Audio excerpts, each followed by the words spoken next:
আসসালামু আলাইকুম প্রিয় দর্শক, আপনারা দেখছেন আমাদের লাইভ অনুষ্ঠান ল অ্যান্ড ইমিগ্রেশন। টাইম টিভিতে প্রচারিত হচ্ছে এই অনুষ্ঠানটি প্রতি বুধবার এই সময়ে। প্রিয় দর্শক, আমরা সমসাময়িক আইন এবং ইমিগ্রেশন সংক্রান্ত বিষয় নিয়ে এই অনুষ্ঠানে আলোচনা করি। আজকে আপনাদের সাথে রয়েছি আমি ব্যারিস্টার আফতাব আহমেদ এবং আমার সাথে আমাদের অনুষ্ঠানে আজকে সময় দিচ্ছেন অ্যাটর্নি ইসরাত সামি। ইসরাত সামি, আপনাকে আমাদের অনুষ্ঠানে আসার জন্য শুভেচ্ছা এবং স্বাগত। আসসালামু আলাইকুম। আপনাদেরকেও সবাইকে আমার এখানে আমন্ত্রণ জানানোর জন্য অনেক ধন্যবাদ এবং দর্শকদেরকে অনেক ধন্যবাদ আমাদের এই অনুষ্ঠান দেখার জন্য। প্রিয় দর্শক, আপনারা সবাই অ্যাটর্নি ইসরাত সামিকে চিনেন, তার সম্বন্ধে নতুন করে বলার কিছু নেই। তিনি নিউ ইয়র্ক বারে অ্যাডমিশন নিয়েছেন 2007-এ এবং তার আগে 1998-এ উনি বার ল করেছেন ফ্রম ইংল্যান্ড এবং ওনার ল গ্রাজুয়েশন হচ্ছে ইউনিভার্সিটি অফ হার্টফোর্ডশায়ারে, and that is back in 1996। প্রিয় দর্শক, আমরা অনুষ্ঠানে আজকে আলোচনা করব বেশ কিছু বিষয় নিয়ে, অ্যাসাইলাম, ডোমেস্টিক ভায়োলেন্স এবং ইনভেস্টমেন্ট ভিসা নিয়েও যদি আমরা সময় পাই আমরা কথা বলবো E2 এবং EB5 ভিসা নিয়ে। প্রথমে আমি ইসরাত আপনার কাছে জানতে চাইব, বিশেষ করে আমরা সবাই জানি যে অ্যাফার্মেটিভ এবং ডিফেন্সিভ দুটো আলাদা ধরনের প্রসেস এখানে রয়েছে অ্যাসাইলামের জন্য, কিন্তু ডিটেইন যারা তাদের জন্য যে ডিফেন্সিভ প্রক্রিয়াটা, আপনি যদি অল্প কথায় আমাদের প্রসেসটা বলেন, where to start and how does it end. আপনি ডিফেন্সিভ যদি খালি ডিফেন্সটা জানতে চান, অ্যাসাইলাম যারা বর্ডারে আসেন এবং বর্ডারে ইনিশিয়াল ইন্টারভিউর সময় তারা অফিসারদেরকে বলেন যে আমরা আমাদের দেশে যেতে পারবো না, আমাদের দেশে আমাদের জানের হুমকি আছে, আমরা ফেরত যেতে পারবো না, আমরা এখানে রাজনৈতিক আশ্রয়, পলিটিক্যাল অথবা সোশ্যাল, আমরা 5টা গ্রাউন্ডে আমরা রাজনৈতিক আশ্রয় এখানে নিতে পারি। পলিটিক্যাল অ্যাসাইলাম যেটাকে বলে, সেটার আন্ডারে আপনি পেতে পারেন হচ্ছে রেস, রিলিজিয়ান, ন্যাশনালিটি অথবা টর্চার কনভেনশনের আন্ডারে। এর মধ্যে পলিটিক্যালও আছে, সোশ্যাল যে কোনো গ্রুপের আন্ডারে যদি আপনি কোনোভাবে পারসিকিউটেড হন আপনার দেশে এবং আপনি দেশে পাস্ট পারসিকিউশন আপনি ফেস করেছেন এবং এখন আপনি দেশে ফেরত গেলে আপনি ফিউচার পারসিকিউশনের রিজনেবল ফেয়ার আছে আপনার, সেই ক্ষেত্রে আপনি অফিসারকে এটা জানানোর সাথে সাথে আপনার একটা ইনিশিয়াল ইন্টারভিউ নেওয়া হয়। এটা হচ্ছে বর্ডারেই। যখন অফিসার মনে করে যে আপনার ইন্টারভিউটার ভায়াবল, তখন ওনারা আপনাকে ওখানে অ্যারেস্ট করে ডিটেইন করে, অনেক সময় পেরোলও দেয়, বাট এখন ইদানিং সময় বেশিরভাগ ক্ষেত্রে সবই ডিটেইন হয়। ডিটেনশনে থাকার পরে ওনারা তখন ওখান থেকে কোনো লয়ার হায়ার করতে পারেন ওনাদেরকে হেল্প করার জন্য। প্রক্রিয়া এটা কমপ্লিকেটেড একটু, প্রক্রিয়াটা এত ইজি না নর্মাল মানুষের জন্য। এটা আপনি প্রোবোনও নিতে পারেন, আবার আপনার যদি কোনো রিলেটিভ অথবা ফ্রেন্ড কেউ থেকে থাকে এখানে, আপনি লয়ার হায়ারও করতে পারেন। প্রোবোনের ক্ষেত্রে বেশিরভাগ হচ্ছে এই দেশের অ্যাটর্নিরা যারা আমাদের বাংলাদেশ সম্বন্ধে অত বেশি অবগত না বাংলাদেশের, সেই জন্যই আমাদের হায়ার, আমরা যারা বাঙালি অ্যাটর্নি আছি তাদের জন্য এটা একটু বেটার অপশন হয় আর কি, যেহেতু আমরা জানি আমাদের দেশের রাজনৈতিক প্রবলেমগুলো এবং সোশ্যাল প্রবলেমগুলো আমরা বেটার ওয়েতে, বেটার ওয়েতে আমরা প্রেজেন্ট করতে পারি, কারণ জাজও জানে না, অফিসাররাও জানে না। সো এই জন্য আমাদের মানে প্রোবোনো না নিয়ে হায়ার করলে বেটার হয় ইন আ লং রান। তো যেখানে আমি ছিলাম যে ওনারা যখন ফার্স্ট ভায়াবিলিটি হয়, সেকেন্ড ওনাদের অপশন থাকে হচ্ছে যে ওনাকে ক্রেডিবল ফেয়ার ইন্টারভিউ মাস্ট। এটা ইমিডিয়েটলি 2-3 দিনের মধ্যেও হতে পারে, 2-3 সপ্তাহের মধ্যেও হতে পারে, ডিপেন্ড করে কোন ডিটেনশন সেন্টারে আছে এবং ওখানে কতজন ডিটেইনি আছে। তো সেই ক্রেডিবল ফেয়ারে আপনি অ্যাটর্নি নিয়েও করতে পারেন, অ্যাটর্নি ছাড়াও করতে পারেন। ওখানে ওনাদেরকে ইন্টারপ্রেটার দেওয়া হয়, কিন্তু অনেক সময় ইন্টারপ্রেটারগুলো হয়তো উর্দু অথবা হিন্দি ল্যাঙ্গুয়েজের ইন্টারপ্রেটারও ইউজ করা হয় যদি বাঙালি ইন্টারপ্রেটার অ্যাভেলেবেল না থাকে। তখন আমাদের লোকরা তো তাদের রাইটস জানে না, সো ওনারা যেটা পায় সেটাই নিয়েই কাজ করার চেষ্টা করে, যেটা লিগালি ইট শুডেন্ট বি, কারণ ওইটা ক্লায়েন্টের রাইট, সে যেন প্রপারলি তার কেসটা প্রেজেন্ট করতে পারে। আর তার কথাই যদি অফিসাররা না বোঝে তাহলে তার ক্লেমটা তো কোনো কাজে আসে না এবং বেশিরভাগ ক্ষেত্রে ফেল করে। আমি রিসেন্টলি এক্ষেত্রে আপনার পরামর্শ কি, সে কি করে একজন বাঙালি ইন্টারপ্রেটার পেতে পারে? সে বলতে হবে যে আমি বাঙালি ডায়লগও স্পেসিফাই করতে পারে, যে আমি সিলেটের ডায়লগ চাই, আমি টাঙ্গাইলের ডায়লগ চাই, আমি চিটাগাংয়ের ডায়লগ চাই, আপনি এটাও স্পেসিফাই করতে রাইট। পারেন, এটা আপনার রাইট আছে এই এদেশে। পর্যায়ে আমরা একজন দর্শকের একটি ফোন নিয়ে আবার অনুষ্ঠানের এই আলোচনাটাতে ফিরে আসবো।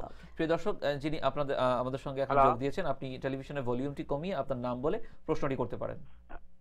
জি, আমার নাম ফারুক, আমি পেন্সিলভেনিয়া থেকে বলতেছি। আমার প্রশ্নটা হচ্ছে, আমি গত অক্টোবর মাসে আমার আম্মার জন্য অ্যাপ্লাই করছি। জি মিস্টার ফারুক বলেন, আমরা এখন শুনতে 4 মাস পাচ্ছি। হচ্ছে, আজও রিসিভ লেটার আসছে, অ্যাপ্রুভ লেটার আসে নাই। তো আমার প্রশ্নটা হচ্ছে, আমার ছোট ভাই আছে একজন, ওনার 18 বছর 16 বছর হইতেছে। মানে আমার আম্মা যদি ভিসা পায়, ওর সাথে কি আমার ভাইটা কি আসতে পারবে? আপনার মা যদি ভিসা পায় তাহলে তার সাথে আপনার ভাই আসতে পারবে কিনা? ভাইয়ের বয়স হচ্ছে 16। হ্যাঁ, এখন 15 বছর, এই আর কি 15 বছর চলতেছে, আচ্ছা। 15 চলতেছে। অ্যাটর্নি ইসরাত, ওনার প্রশ্নের অ্যানসারটা যদি আপনি দেন। সাথে আসতে পারবে না, ওনার পরে আসতে পারবে, কারণ উনি আন্ডার এজ যদি হতো, আরও একটু ছোট হতো, ডিপেন্ডেন্ট হতো মায়ের ওপর, তাহলে আসতে পারতো। 16 তো ইটস প্রিটি ওকে। বিগ, পরে আসতে পারে। উনি যদি আমাকে আমার অফিসে কল করে, তাহলে আমি ওনাকে ইন ডিটেলস এটা বোঝাই দিতে পারবো আর কি। এক্স্যাক্টলি। প্রিয় দর্শক, আপনি অনুষ্ঠান দেখতে থাকুন, আমি আশা করছি আপনি আপনার আরো অন্য কোনো প্রশ্ন থাকলে তার উত্তরও পেয়ে যাবেন। তো আমরা যেখানটা ছিলাম, যখন আমাদের ক্রেডিবল ফিয়ার ইন্টারভিউটা হয়ে যায় তারপরে কি হয়? ক্রেডিবল ফেয়ার ইন্টারভিউ হওয়ার পরে ওনাকে এনটিএ ইস্যু করা হয়, notice to appear before the জাজ। ওকে। তো ওইটা ইমিডিয়েটলিও পেতে পারে, এটা ডিপেন্ড করে এগেইন ডিটেনশন সেন্টারের উপরে কতজন ডিটেইনি ওখানে ওয়েট করতেছে। সো ইউজুয়ালি ভেরি কুইকলি হয়ে যায় এটা। এবং সেটা হচ্ছে ফার্স্ট মাস্টার ক্যালেন্ডার, ওখানে ওনার এনটিএতে হচ্ছে ওনাকে কি কি কি গ্রাউন্ডের উপর কোন কোন সেকশনে ওনাকে চার্জ করা হয়েছে সেই সেকশনগুলো ওখানে থাকবে, এবং ওনাকে টাইম, ডেট, কোথায় কোন জাজের কাছে যাবেন, কোন কোর্টে যাবেন, এগুলো সব ওখানে স্পেসিফাই করা থাকে। এইটা কি তার ডিটেইনি লোকেটর হিসেবে উনি যেখানে আছেন সেই টেরিটরিতেই হয়? ইউজুয়ালি ডিটেইনিরা যেখানে থাকে সেখানে কোর্ট থাকে ইমিগ্রেশনের একটা, বাট অনেক সময় অনেক ক্ষেত্রে অনেক ডিটেনশন সেন্টারের ভিতরে ওই ফ্যাসিলিটি থাকে না, ওটা অন্য কোর্টে যেয়ে করতে হয়। রাইট।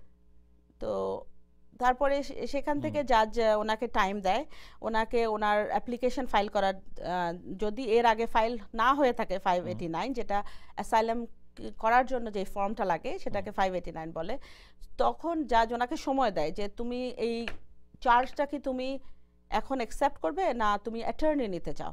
তখন ওনাকে অপরচুনিটি দেওয়া হবে যে অ্যাটর্নি নেওয়ার, তখন সেই ক্ষেত্রে ওনাকে অ্যাটর্নি নিয়ে প্রসিড করাটা বেটার। এক্ষেত্রে যে ফাইল করার কথা বললেন, এই ফাইলিংটা কি ইউআইআর এ হবে, এক্সিকিউটিভ অফিস অফ ইমিগ্রেশন রিভিউতে? না, এটা হচ্ছে যে জাস্ট অ্যাপ্লিকেশন, এটা ইউএসসিআইএস এর ওয়েবসাইটে 589 ওই অ্যাপ্লিকেশনটা দিয়ে খালি করতে হবে। হ্যাঁ, কিন্তু ইউআইআর হচ্ছে যে লেটার অন যদি অ্যাটর্নি ওখানে রিপ্রেজেন্ট করে, অ্যাটর্নির নোটিস অফ অ্যাপিয়ারেন্স টু জাজ দ্যাট আমি এই ক্লায়েন্টের জন্য অ্যাপিয়ার হচ্ছি, সেটা হচ্ছে ইউআইআর 28। রাইট। তো এখন উনি সেই ক্ষেত্রে ওনার এগেইন রিলেটিভ না থাকলে ফ্রেন্ড, অথবা আমাদের যারা কিছু অর্গানাইজেশন আছে যারা ওনাদেরকে হেল্প করে ডিটেইনিদের, ওনাদের কাছে হেল্প চাইতে পারে যে আমরা একটা অ্যাটর্নি চাই। আমিও অনেকগুলো প্রবোনো হিসাবে অনেক ডিটেইনিদের হেল্প করেছি বের করে আনতে, টেক্সাস, এলিজাবেথ, এখানে নিউ জার্সি। তো এই পর্যায়ে এসে জাজের কাছে যখন অ্যাটর্নি প্রেজেন্ট করলে, এটা অ্যাটর্নিরা জানে কোথায় ল কিভাবে এটা অ্যাপ্লাই হবে, কোথায় কি লিখতে হবে। It's not just a simple form, it's in a কনসিকুয়েন্সটা অনেক বিরাট এটার, যে আপনি ডিপোর্ট হয়ে যেতে পারেন। সো এই ক্ষেত্রে অ্যাটর্নি নেওয়াটা মাস্ট। এবং এইখান থেকে ওনার অ্যাপ্লিকেশন ফর্ম জমা দেওয়া থেকে ওনাকে এভিডেন্স সাবমিট করার জন্য সময় দেবে জাজ। সো এভিডেন্সগুলো কি হতে পারে? ওনার এভিডেন্সগুলো ওনার যেই স্টেটমেন্ট উনি যা বলেছে যে উনি কিভাবে আগে দেশে পারসিকিউটেড হয়েছে এবং কারা করেছে, কে করেছে, ডিটেলস ওনার স্টেটমেন্ট এটা থাকতে হবে। এবং ওইটা প্রেজেন্ট করার সাথে সাথে ওনার কোরাবোরেটিং কিছু এভিডেন্স লাগবে, যেটা হচ্ছে যে এটা ওনার কোওয়ার্কাররা দিতে পারে, ওনার ফ্রেন্ড দিতে পারে, যারা আই উইটনেস হয়েছে উনি যে সাফার করেছে সেটার জন্য। তো এগুলো দিতে পারে, কোনো ডাক্তারের রিপোর্ট দিতে পারে উনি, তারপরে যে অর্গানাইজেশনের মেম্বার অথবা সোশ্যাল অর্গানাইজেশনের মেম্বার সেটার উনি ইয়ে দিতে পারে, সার্টিফিকেট। সো এগুলোর মাধ্যমে ওনারা, প্লাস কান্ট্রি রিপোর্ট, আমাদের দেশের অবস্থাকে, এটা তো হ্যাঁ সবার কাছে থাকে, তারপরেও আমাদেরকে প্রেজেন্ট করতে হয়। আপনি আপনার পেপার ওয়ার্ক যত অর্গানাইজ ওয়েতে প্রেজেন্ট করবেন, তত ইজি আপনার কেসটা উইন করা। তো এই পর্যায়ে এসে যদি আবার ডিনায়াল হয়, দেন অ্যাপিলের সুযোগটা কি? এই পর্যায়ে যদি ডিনাই হয় তাহলে আপনি 30 ডেজ দেয় আপনাকে অ্যাপিল করার জন্য। এটা হচ্ছে যে আপনি বিআই এর কাছে অ্যাপিল করতে পারেন। বিআইএ অ্যাবাউট ওনারা এটা ডিসিশন নিতে আপনার প্রথমে আপনি নোটিশটা ফাইল করবেন। নোটিশটা ফাইল করার পর আপনার আরও 30 ডেজ থাকে টু ব্রিফ সাবমিট করার জন্য যে আপনি কেন এটা অ্যাপিল করতেছেন। এরপরে ওরা প্রায় 1 বছরের মতো লাগে, 1 বছর 1.5 বছর নেয় বিআইএ ডিসিশন নিতে। কিন্তু যদি ডিটেনশনে থাকে তাহলে আমরা অ্যাটর্নিরা তাদেরকে পুশ করে অনেক আগে করতে পারি। এখানে আমি একটু বলবো, এই অ্যাপিলটা কি সবসময় ল পয়েন্টে হতে হবে নাকি আমি ফার্দার এভিডেন্সও দিতে পারি? ল পয়েন্টে হতে পারেন এবং আপনার ফ্যাক্টসও হতে পারেন, এবং জাজ কিছু এরর বানাইছে in a fact or in a law, both. So এটা অ্যাপিল করার পরে যখন বিআইএও ডিনাই করে তখন আপনার হচ্ছে যে আপনার যাইতে আপনি সার্কিট কোর্টে যাইতে পারেন। এই সুযোগটা এই ডিফেন্সিভ অ্যাসাইলামের ক্ষেত্রে পাওয়া যায়? হ্যাঁ, পাওয়া যায় যদি আপনার মেরিট থাকে কেসে। Not every case goes to circuit court. Okay. এবং সার্কিট কোর্ট, আমি নিজে সার্কিট কোর্ট থেকে কেস উইন করে নিয়ে আসছি। সো এখন এটা ফ্যাক্টসের উপর নির্ভর করে, ফ্যাক্টসটা কত স্ট্রং, কিভাবে আপনি ফাইট করবেন। তো এখন কোনো ডিটেইনি যদি এতগুলো অ্যাপিলের রিড্রেসটা নিতে না পারে তাহলে ডিপোর্টেশন প্রসেসটা কি? ডিপোর্টেশন প্রসেসটা হচ্ছে যে ওনার যদি ডিপোর্টেশন অর্ডার থেকে থাকে, ডিপোর্টেশন অফিসাররা ওইটাকে যত তাড়াতাড়ি এনফোর্স করতে পারে তত ওনাদের জন্য ভালো। কিন্তু অর্ডার বলতে কি বোঝাচ্ছেন? এটা এই যে জাজ যে অর্ডার দিয়ে দিল এখন যে তুমি 5 করো নাই এবং অ্যাপিল তুমি করো নাই, তুমি কেসটা ফেল করেছো প্রুভ করতে, কারণ বার্ডেন অফ প্রুফ ডিটেইনির উপর থাকে। সো যদি তুমি ফেল করো তাহলে তোমাকে তোমার দেশে ফেরত যেতে হবে। কিন্তু এটার মধ্যে অনেকগুলো ডিটেইনি তাদের কাছে পাসপোর্ট থাকে না, যেহেতু তারা তাদের জান নিয়ে এখানে পালিয়ে আসে, সো পাসপোর্ট তাদের কাছে থাকে না। সো এইখানে অফিসাররা এনফোর্স করতে ডিফিকাল্টি ফেস করে। যেমন এক্সকিউজ মি, ওনারা বাংলাদেশ এম্বাসিতে যায় পাসপোর্টের জন্য, ওনাদের বার্থ সার্টিফিকেট দিয়ে, এবং এম্বাসি এটাকে ভেরিফাই না করে পাসপোর্টটা দিতে পারে না।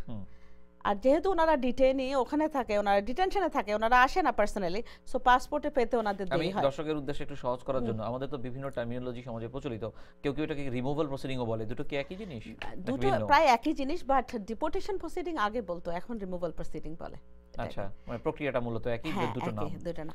আরেকটা আমি আপনাকে জাস্ট এটা ডিটেনশনে যারা আছে পাসপোর্ট যদি না পায় তাহলে ডিটেইনিদেরকে ডিপোর্ট করতে পারে না, এবং সেই ক্ষেত্রে ডিটেইনিরা, আমি আবারও বলছি এগেইন লয়ারের মাধ্যমে এটা করা উচিত, তারা আবার পেরোলের আবেদন করতে পারে, যেহেতু এটা অফিসারদের ফেইলিওর যে ওনারা পাঠাতে পারছেন না। এই বিষয়টা শেষ করে আমরা বিজ্ঞাপনে যাওয়ার আগে আপনার কাছে আমি ছোট করে জানতে চাইবো, এই ভলান্টারি ডিপারচার বা ইনভলান্টারি ডিপারচার কি এই জায়গায়, মানে প্রক্রিয়াটা কি এখানে? এটা হচ্ছে যে যখন আপনার ফাইনাল হিয়ারিং এর আগে আপনাকে একটা অপশন দেওয়া হয়, যেদিন মেরিট হিয়ারিং হবে, যে তুমি কি উইথড্র করে চলে যেতে চাও ভলান্টারিলি অথবা ইনভলান্টারিলি, মানে ফোর্স করে, যেটা ডিপোর্টেশন হয়ে গেলে তো ফোর্স হয়ে গেল। আর ভলান্টারি হলে আমি বললাম যে ওকে আমি চলে যেতে চাই, এটা এই একটা ক্ষেত্র আছে। আবার অ্যাফার্মেটিভ অ্যাসাইলামের ক্ষেত্রেও এটা আছে। ওই আলোচনাটাই আমরা বিরতির পরে আসি। প্রিয় দর্শক, আমাদের অনুষ্ঠানে আপনি আপনার প্রশ্ন করতে স্ক্রলে যে ফোন নাম্বারটি দেখছেন সেখানে ফোন করতে পারেন, এসএমএস করতে পারেন, ইমেইলও করতে পারেন। প্রিয় দর্শক, বিরতির পরে আবার অ্যাসাইলাম সংক্রান্ত অন্যান্য কথা নিয়ে আমাদের অনুষ্ঠানে যোগ দেওয়ার জন্য সঙ্গী থাকুন।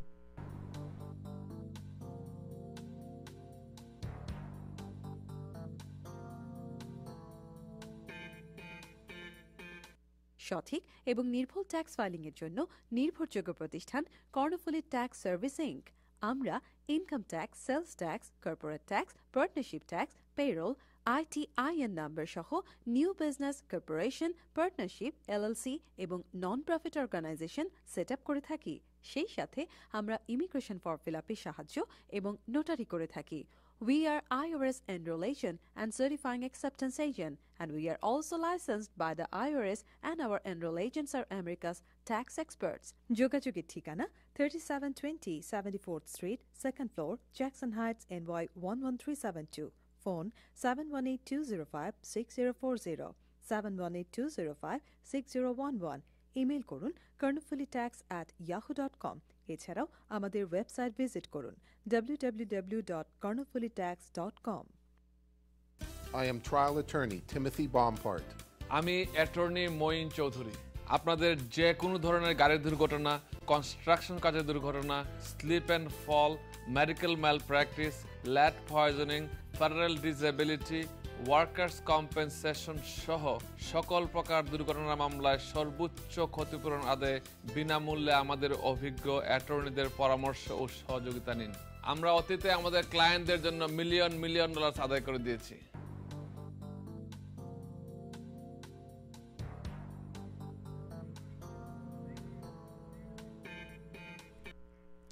প্রিয় দর্শক, বিরতির পরে ফিরে এলাম আমাদের লাইভ অনুষ্ঠান ল অ্যান্ড ইমিগ্রেশনে।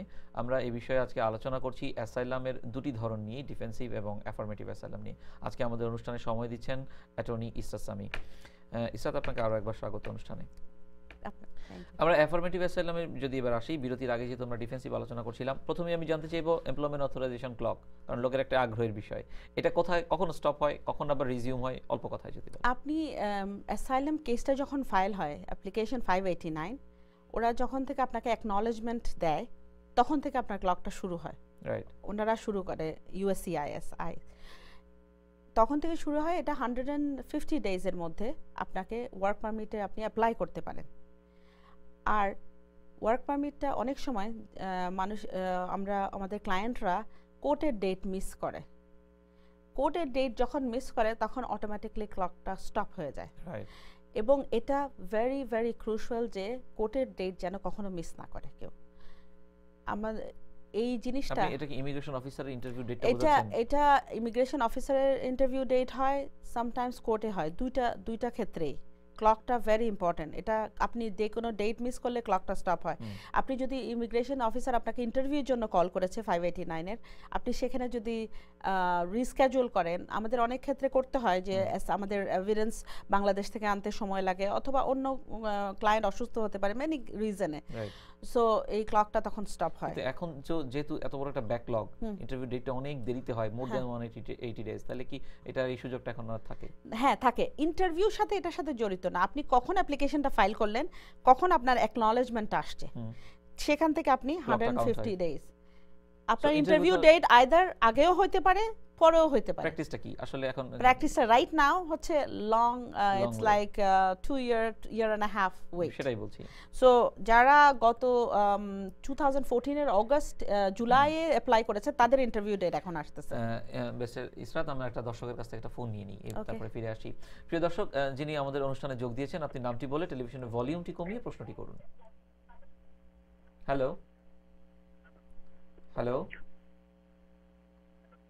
হ্যালো, জি, আপনাকে আমরা শুনতে পাচ্ছি, প্লিজ বলুন। জি, আসসালামু আলাইকুম। ওয়ালাইকুম আসসালাম।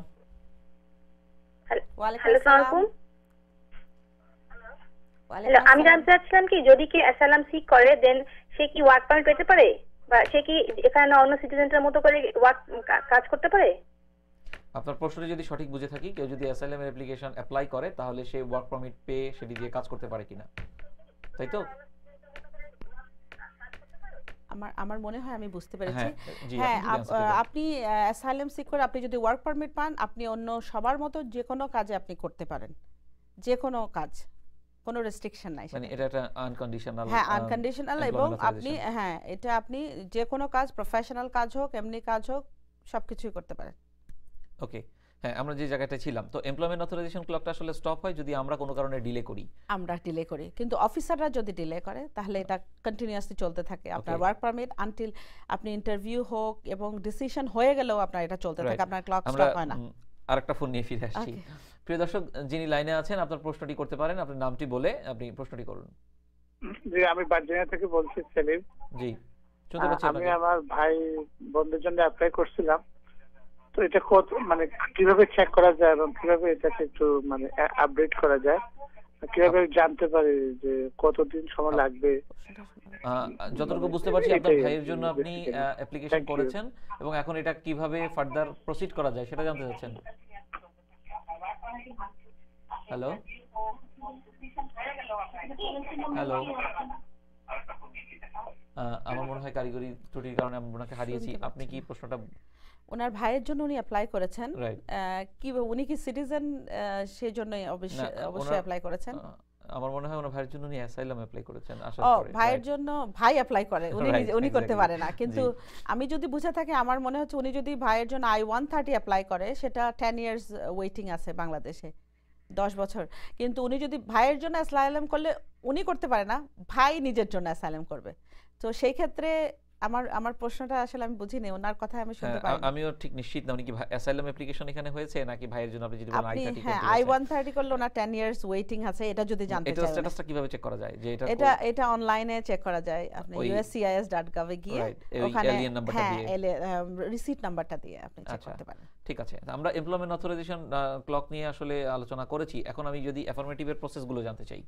অ্যাফার্মেটিভের প্রসেস হচ্ছে আপনি এখানে লিগালি এন্টার করেছেন ইউএসএ তে, আপনি ভিসা নিয়ে অথবা স্টুডেন্ট ভিসায় অথবা মেনি আদার ওয়েজ আছে যে আপনি এসেছেন, এসে আপনি এখানে রাজনৈতিক আশ্রয়ের জন্য অ্যাপ্লাই করেছেন, তখন আপনি এই অ্যাপ্লিকেশনটা এখানে ইউএসসিআইএস এর অফিস আছে, অ্যাসাইলাম অফিস, সেখানে আপনি অ্যাপ্লাই করবেন। ওকে, সেখান থেকে আপনাকে অ্যাকনলেজমেন্ট একটা দিবে তারা, উইদিন 2 to 6 উইকসের মধ্যে একটা অ্যাকনলেজমেন্ট দেয়, এবং সেটার পরে ওনারা আপনাকে ফিঙ্গারপ্রিন্টের জন্য ডাকবে। আপনার ক্লক আপনাকে যখন অ্যাকনলেজমেন্ট দেয় তখন থেকে তখন count শুরু হবে। হয়ে যায় আপনার Right. ক্লকটা। সো এখানে এখন আপনাকে ইন্টারভিউর জন্য, আমাদের আগে উইদিন 6 মান্থসের মধ্যে ইন্টারভিউর জন্য ডাকতো, কিন্তু এখন যেটা অনেক 1.5 দেরি বছর 2 বছরও লাগতেছে অনেক কেসে। আচ্ছা, আমি ইন্টারভিউ পর্যন্ত চলে যাই। ইন্টারভিউতে ইমিগ্রেশন অফিসার ইন্টারভিউ নেওয়ার পরে ডিনাই করলে দেন ইমিগ্রেশন জাজের কাছে যাচ্ছে, তাই তো? ইন্টারভিউ অফিসার অ্যাকচুয়ালি ডিনাই করে না, এটা করে। আইদার গ্রান্ট করে অথবা রেফার করে জাজের কাছে। রাইট, আমরা একটু একটা প্রশ্ন Okay. নিয়ে ফিরে আসছি, সরি আমি Okay. বারবার ইন্টারাপ্ট করার জন্য। প্রিয় দর্শক, যিনি লাইনে আছেন আপনার নামটি বলে প্রশ্নটি করুন। আসসালামু আলাইকুম। আসসালামু আলাইকুম। ওয়ালাইকুম আসসালাম। ওয়ালাইকুম আসসালাম। জি, আমি ভাইয়া, আমার নাম হচ্ছে মোহাম্মদ হোসেন। জি, জি আমি একটু অ্যাসাইলামের ব্যাপারে কথা বলতে চাই আর কি। বলুন। আমার প্রশ্ন ছিল, আমি 2014 সালে আমি অ্যাসাইলাম করছিলাম, আমি আমাদের ফ্যামিলি সহ, আমার হাজবেন্ড, ওয়াইফ, বাচ্চা সহ। তারপর আমাদের ইন্টারভিউ, মানে 5 মাস আমাদের ইন্টারভিউটা মিস হয়, তারপর আমার কেসটা বন্ধ হয়ে যায়। তারপর প্রায় 1 বছর যাবত আমি সেটা জানতে পারি নাই। তারপর জানার পরে আমি যখন জানতে পারলাম 2015 সালে জানার পরে আমি কেসটা আবার রিওপেন করি। এখন আমার 5 মাস অতিক্রম হয়েছে। অতিক্রম হওয়ার পরে এখন আমি কি ওয়ার্ক পারমিটের জন্য অ্যাপ্লাই করছি অবশ্য, আমি কি সেটা এখন পাবো না ইন্টারভিউ হওয়ার পরে অ্যাপ্লাইটা পাবো? কবে করেছেন? অ্যাপ্লাইটা করছি আপনার অক্টোবরে করছিলাম। জি আপা। অক্টোবর, এই 2015 অক্টোবরে করেছেন? না, আমার 2015 অক্টোবরে আমার কেসটা রিওপেন হয়েছে, আমি চালু করছি ওকে, আর কি। আপনার কেসটা এখন যদি রিওপেন হয় আপনি অবশ্যই ওয়ার্ক পারমিট পেতে পারেন। এখন দেখতে হবে আপনার, আমি তো আপনার এই নাম্বারটা অথবা এগুলো আমি জানি না, এই ইনফরমেশনটা পেলে আমি বলে দিতে পারতাম আপনাকে কনফার্ম যে আপনি পাবেন, অথবা আপনার ক্লক স্টপ হয়ে গেছে। সেটা হয়তো এখানে সম্ভব না, হ্যাঁ, সেটা আপনি পরে আপনি অফিসে কল করলে আমাদের অফিসে আপনাকে আমরা, আপনি যদি প্রক্রিয়াটা হ্যাঁ, বলেন এরকম ক্ষেত্রে এটা কি হবে? এরকম ক্ষেত্রে যদি ওনার কেসটা স্টপ হয়ে যায় তাহলে ক্লকটা স্টপ হয়, এবং রিওপেন করলে তখন ওটাকে আবার ক্লকটা রিস্টার্ট করতে হয়। এখন আমি সেটা বলতে পারছি না আপনার ক্লকটাকে ওনারা রিস্টার্ট করেছেন কিনা। না করলে অবশ্যই আপনি ওনাদের কাছে চিঠি লিখতে পারেন, অথবা বিভিন্ন আদার ওয়ে আছে যেটা দিয়ে আপনি ক্লকটা স্টার্ট করার জন্য আপনি রিকোয়েস্ট করতে পারেন ইউএসসিআইএস কে। রাইট। সো আমরা যে জায়গাটা ছিলাম, ইমিগ্রেশন অফিসার যখন রেফার করে ইমিগ্রেশন কোর্টে, জি, দেন কি হয়? ইমিগ্রেশন কোর্টে আপনি আবার নোটিস টু অ্যাপিয়ার দিবে আপনাকে, সেখানে ডেট প্লেস সব দিয়ে আপনার জাজের নাম, কোন কোর্টে যাবেন এবং কি আপনাকে কেন চার্জ করেছে। তো তখন আবার জাজ আপনাকে মাস্টার ক্যালেন্ডার হিয়ারিং ডেট হবে, যেখানে আপনি অ্যাটর্নি ছাড়া, অ্যাটর্নি সহ যাওয়া বেটার, কারণ কোর্টের প্রসিজিওর কমপ্লিকেটেড, ক্লায়েন্টদের অসুবিধা হয় অনেক। তো অ্যাটর্নির সাথে গেলে এবং উনি ইন্টারপ্রেটারও, কারণ এই ইন্টারপ্রেটার কোর্ট প্রোভাইড করে, আচ্ছা, কোর্ট প্রোভাইড করে, কোর্টে অলওয়েজ ইন্টারপ্রেটার কোর্ট প্রোভাইড করবে, কিন্তু যখন অ্যাসাইলাম ইন্টারভিউতে তখন আপনার নিজের নিয়ে যেতে হয় ইন্টারপ্রেটার। রাইট। আমি একটা দর্শকের ফোন নিচ্ছি, জি। আপনি অনুমতি দিলে। প্রিয় দর্শক, যিনি লাইনে আছেন আপনার কে অনুষ্ঠানে স্বাগত জানাচ্ছি, নাম বলে প্রশ্ন করুন। আসসালামু আলাইকুম। হ্যালো। হ্যালো। জি, আপনাকে শুনতে পাচ্ছি। Hello hello. হ্যালো, আসসালামু আলাইকুম। ওয়ালাইকুম আসসালাম। জি বলুন, আপনার প্রশ্নটি বলুন। আমি বলতে চাচ্ছি যে ব্যারিস্টার যে ওনার সাথে, বলেন, আমি শুনতে পাচ্ছি ভাই। আপনি দেখি টিভিতে কথা বলতেছেন। আপনার টিভির ভলিউমটা একটু কম করে দিলে আপনি আমার সাথে কথা বলতে পারবেন ফোনে। আপনি যে প্রশ্নটি আচ্ছা, করতে আচ্ছা। যাচ্ছেন সরাসরি প্রশ্নে চলে আসুন। আমি বলতে চাচ্ছি, আমরা সবাই আসছি, আমার একটা ছেলে রয়েছে দেশে, হ্যাঁ, জি, ছেলেটা আনতে গিয়া, মানে ছেলের বয়স প্রায় 35 বছর হয়ে গেছে, এখন তারে আনতে চাচ্ছি, বুঝছেন নি, জি। এখন কিভাবে তারে মানে আনতে পারবো, একটু তা বললে ভালো হয়। আপনি কি সিটিজেন না গ্রিন কার্ড হোল্ডার? আমি সিটিজেন। আর আপনার ছেলে কি বিবাহিত? হ্যাঁ বিবাহিত। হ্যাঁ, আপনি অবশ্যই আপনি কি আপনার ছেলের জন্য অ্যাপ্লাই করেছেন অলরেডি? না করি নাই, এখনো করি নাই আমি। না, আপনি অ্যাপ্লাই করে দেন। আপনি যেহেতু সিটিজেন, উনি বিবাহিত হলেও উনি আসতে পারবে। সো আপনি যত তাড়াতাড়ি করবেন প্রক্রিয়াটা তত তাড়াতাড়ি শুরু হবে, কারণ এগুলো তো একটু লেন্দিয়ার প্রসেস। এখন ওনার ছেলে যেহেতু বয়সের বারে কোনো না, উনি সিটিজেন হলে ওনার ছেলের বয়সের বারে কোনো প্রবলেম হবে না। সিটিজেনরা তাদের ওভার এজ চিলড্রেনদের আনতে পারে, ম্যারিড চিলড্রেনদেরও আনতে হোয়াট পারে। If he were in green card, তখন কি হতো? If he was in green card and the child is married, then no, but now he is citizen and the child still can come. আবার উনি যদি green কার্ডে থাকতো এবং child unmarried থাকতো, He can come. he can come He still can come. If it is under 21 or No, any age? over 21 can come too. Okay. Okay, but green citizen, it's help. Right. যে জায়গাটা ছিলাম আমরা যে জায়গাটাতে আসলে দর্শকের phone নিতে হচ্ছে, কিন্তু আমি এই পর্যায়ে আর কোনো ফোন নিচ্ছি না। দর্শকের কাছে আমি একটু ক্ষমা চেয়ে নিচ্ছি, কারণ আমি আচ্ছা, আপনি মনে হয় আমাদের অনুষ্ঠানে অলরেডি ঢুকে পড়েছেন, সো কাইন্ডলি যদি আপনি প্রশ্নটি করেন। হ্যালো হ্যালো, জি বলুন, শুনতে পাচ্ছি। হ্যালো, আসসালামু আলাইকুম, বলুন। আসসালামু আলাইকুম। আচ্ছা, আমি এখানে আমার মেয়ে আনাইছি আর কি, আমরা তার মার বাপরে। জি। আর এর বাদে আমার মেয়ে আবার আমার 2 ছেলে লাগে আপনার অ্যাপ্লাই করছি। জি। ছেলে আর মেয়ে লাগি, এটাও আইছে, এরা একগু আইছে আর একগু গেছে গিয়ে আপনার লন্ডন। জি। এর বাদে আপনার আরো এক ছেলে লাগি আপনার অ্যাপ্লাই করলাম। এই ছেলে আপনার 2002 অ্যাপ্লাই করলাম, 2005 অ্যাপ্লাই করলাম। আর 10 আপনার আমরা এক ঠিকানা দিচ্ছিলাম, আর এই ঠিকানা আপনার গড়টা আপনার বিক্রি করে দিচ্ছেন ওরা। এর বাদে আমরা সিটি পাইছি না, এখন আমরা দেখি আমরা আপনার ক্যান্সেল হয়ে গেছে 2010। ওকে, হ্যাঁ, এখন আপনার প্রশ্নটা আপনি কি আপনার ছেলেকে আনতে পারবেন কিনা, তাই তো? জি, আপনার প্রশ্ন এখন আপনার ছেলেকে আপনি আনতে পারবেন কিনা, তাই তো? জি জি জি জি। আমার তো 2010 আমরা সিটি দিছিল, আমরা পাইছি না সিটি। আর যে ঘরটা বিক্রি করে আপনার তারা আমাদের দেখাইতে নাই। আমি বুঝতে পেরেছি, আপনি আমাদের অনুষ্ঠান দেখতে থাকুন, উত্তরটি পেয়ে যাবেন। আপনার হচ্ছে 2010 এ যদি আপনার কেসটা ক্লোজ করে আপনাদেরকে আপনি কি লাস্ট ডিসিশনের চিঠিটা যদি পেয়ে থাকেন, আপনি একটা ভালো অ্যাটর্নির কাছে গেলে ওনারা এটা অ্যাপিল করে নিয়ে আসতে পারে। যেহেতু যদি আপনি জানিয়ে থাকেন তাদেরকে যে আপনি অ্যাড্রেস মুভ করেছেন এবং আপনার কাছে সেটার প্রমাণ থাকে, তাহলে আমরা আপনার এই কেসটা করে আপনার বাচ্চাকে এখানে এনে দিতে পারবো অ্যাপিল করে। ধন্যবাদ প্রিয় দর্শক। আমরা যে জায়গাটা ছিলাম, ইমিগ্রেশন অফিসার যখন ইমিগ্রেশন জাজের কাছে পাঠালো সেই পর্যায়ে যদি একটু সংক্ষেপে হ্যাঁ, জাজের কাছে পাঠালো তখন আবার সেম প্রক্রিয়া হয়ে গেল যে মাস্টার ক্যালেন্ডার হিয়ারিং ডেট আসবে। হ্যাঁ, আপনি বলছিলেন যে ইন্টারপ্রেটার কোড দেয়। হ্যাঁ, কোর্ট থেকে দেবে, এটা আপনাকে চাইতে হবে অথবা আপনার অ্যাটর্নিকে বলতে হবে যে আমি ইন্টারপ্রেটার চাই। সামটাইমস জাজরা উইলিংলি দেয়, জিজ্ঞেস করে। কেউ চাইলে নিজে ইন্টারপ্রেটার নিতে পারে? নো, কোর্টে আপনি নিতে পারেন না, এটা কোর্ট প্রোভাইড করবে। এটা লিগ্যাল ল এ দেশে যে court will provide the interpreter. কিন্তু ইমিগ্রেশন অফিসারের কাছে অন্য নিয়ম ছিল। নো, অফিসারের কাছে অফিসাররা অবভিয়াসলি ফান্ড রান আউট হয়ে গেছে, দে ক্যান ডু ইট। আপনার নিজে নিয়ে যেতে হবে, এটা অ্যাসাইলাম ইন্টারভিউর সময়। এক্স্যাক্টলি। তো তারপরে আপনার মাস্টার ক্যালেন্ডারের পরে আপনি মেনি মাস্টার ক্যালেন্ডার নিতে পারেন, ইন আ সেন্স যে আপনার এভিডেন্স যদি জোগাড় না থাকে, আপনার বিভিন্ন কারণে আপনি রিস্কেজুয়াল করতে পারেন। সেই ক্ষেত্রে আপনার যদি আপনি ওয়ার্ক পারমিটটা পেতে থাকেন, কন্টিনিউয়াসলি পেতে থাকেন, অনেক সময় সামটাইমস ওরা স্টপ করে, বাট সেটা অ্যাটর্নিরা বিভিন্ন করে নিতে পারে, রিজিউম করতে পারে। এবং ম্যারিট হিয়ারিংয়ে আপনার সকল এভিডেন্স ম্যারিট হিয়ারিংয়ের 30 ডেজ আগে জাজের কাছে, এটা হচ্ছে রুল, আপনার প্রোভাইড করতে হবে। আদারওয়াইজ জাজরা এটাকে ইগনোর করবে, অথবা হ্যাঁ 30 ডেজ আগে, এটা খুব ইম্পর্টেন্ট। এবং হিয়ারিংয়ে জাজ ডিসাইড করবে আপনার পুরো শুনানির পরে, আপনার কেস শোনার পরে জাজ ডিসাইড করবে আপনার কেসটা কি ক্রেডিবল কিনা, আপনাকে দিবে কিনা, গ্রান্ট করবে কিনা। ওকে, আমরা এরপরে যে ধাপগুলো রয়েছে অর্থাৎ অ্যাপিলের দিকে যাওয়ার জন্য, সেগুলো নিয়ে আমরা পরবর্তী অনুষ্ঠানে আলোচনা করব। আজকে আমরা এই পর্যায়ে বিদায় নিব। আপনাকে আমাদের অনুষ্ঠানে আসার জন্য অনেক ধন্যবাদ। আপনাদেরকে অনেক ধন্যবাদ, দর্শকদের অনেক ধন্যবাদ আমাদের এই অনুষ্ঠান দেখার জন্য এবং অনুষ্ঠানে ফোন কল করার জন্য। দর্শক, আমরা আবার আগামী বুধবারে এই সময়ে এই অনুষ্ঠান নিয়ে আবার আপনাদের কাছে উপস্থিত হব এবং আশা করছি আজকে আলোচনাটা যেখানে সমাপ্ত রাখছি এখান থেকেই শুরু করতে পারবো। আমাদের সঙ্গে থাকুন এবং অনুষ্ঠান দেখতে থাকুন। আপনাদের যাবতীয় ইমিগ্রেশন সংক্রান্ত প্রয়োজনে ফোন করুন। ততক্ষণ পর্যন্ত ভালো থাকুন। আসসালামু আলাইকুম।